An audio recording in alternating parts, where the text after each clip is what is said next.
Hi everybody, this is Mr. Short. In today's Zoom lesson we're going to learn about joints. I wanted to start off though with this picture of the wrist joint. We know that this is a joint because a joint is defined as a place where multiple bones meet. You can see all these bones meeting right here. Alright, a couple of definitions here. First of all, a joint is a place where two or more bones meet and attach together. Those attachments are made by ligaments. Okay, the bones of a movable joint are held together by strong bands of connective tissue, which are called ligaments. So remember, we've defined the term ligaments before. Ligaments hold bone to bone. We also know about cartilage. Articular cartilage is a smooth, slippery substance. It covers the ends of the bones in a joint, and it allows them to freely glide past one another without pain. Without that cartilage, you would have not only pain, but as the bones rub against one another, they would grind one another down. Three classifications of joints. You have fibrous or immovable joints, you have cartilaginous joints, and synovial joints. Probably when you think about joints, you think about a synovial joint because a synovial joint allows a lot of movement. The example in this picture right here is your hip bone. Okay, this would be your hip bone that goes into the socket of the pelvis, your hip bone right here. And this is a synovial joint, so it's going to have synovial fluid. And it's also going to have articular cartilage at the end of this bone right here and on this bone surface right here, allowing a lot of movement. Okay, but we've also got immovable joints, immovable or fibrous joints. Examples there are these so-called sutures that connect the plate of one bone in the skull to the plate in another bone of the skull.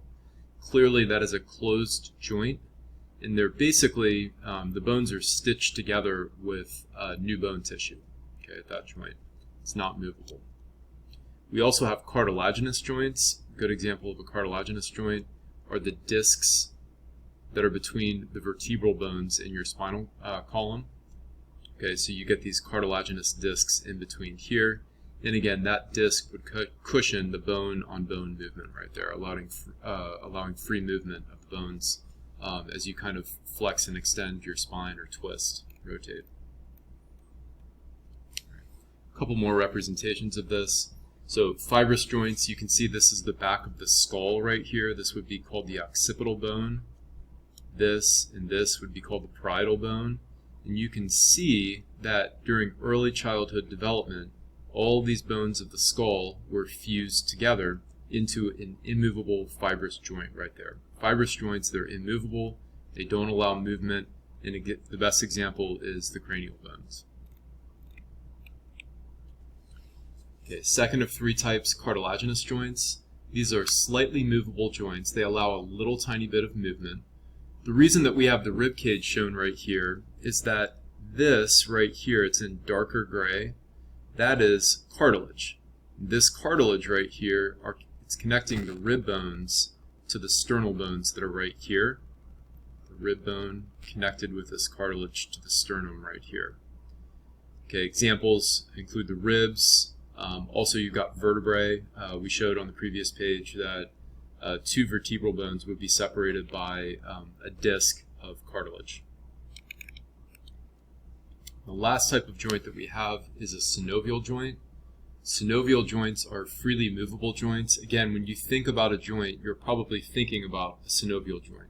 Good examples are the knee and the shoulder. There's a lot of movement in there. Okay, so again, with a synovial joint, you would have typically a capsule. You can see this capsule that's right here. It tries to contain all of the synovial fluid inside there, and then at the ends of the bones that are interacting with one another, you're going to have a layer of cartilage, articular cartilage there. Okay, so that's a brief review or overview of the three different types of joints: fibrous, cartilaginous, and synovial. Coming up in the slides, you're going to learn about different types of freely movable joints. I'm going to preview this, but we're going to make a full slideshow about this, a full video about this. So there are 5 common freely movable joints. They're called ball and socket joints. You would literally see the end of one bone that looks like a ball fitting into a socket that nicely joins together. Ball and socket joint. A hinge joint, when you think about a hinge joint, think about a door. There are hinges on a door, and it just allows motion in one particular plane. You have pivot joints, saddle joints, and gliding joints. I would say the two most common types of joints are probably ball and socket and hinge joints. If you take a look right here, we've got some nice pictures that represent all 5 of these different types of joints. Okay, here is a saddle joint. You can see one thing, it's like it's sitting in the saddle of another thing. In this example right here would be like, this would be a bone in your finger and this would be a bone in your hand. You've got ball and socket joints. This is a ball and socket joint. You've got the humerus, which is the upper arm bone, fitting into this nice joint right here, the socket made by the scapula, which is kind of like your chicken wing. And then you've also got a portion of the collarbone that's up here that also would make that joint. Okay, and that ball literally fits inside a socket. It can move around in many, many different dimensions, many different planes. You've also got a pivot joint. Pivot joints allow rotation around an axis. So imagine that this is like the axle of a car and this is a tire. This would be a rotation around an axis. And again, this right here is the bone that's called the radius that's in your forearm. This is the radius. I know this is the radius because the radius always follows the thumb. You've also got a hinge joint. Notice down here that there are actually 2 joints that are made up in the elbow. You've got 2 main bones in the elbow, the radius and the ulna.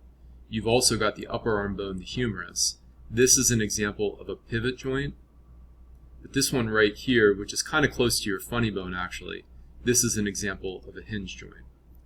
Okay, you've got gliding joints. These are carpals. Carpals are the bones inside your hand. They can glide in all different dimensions, past one another.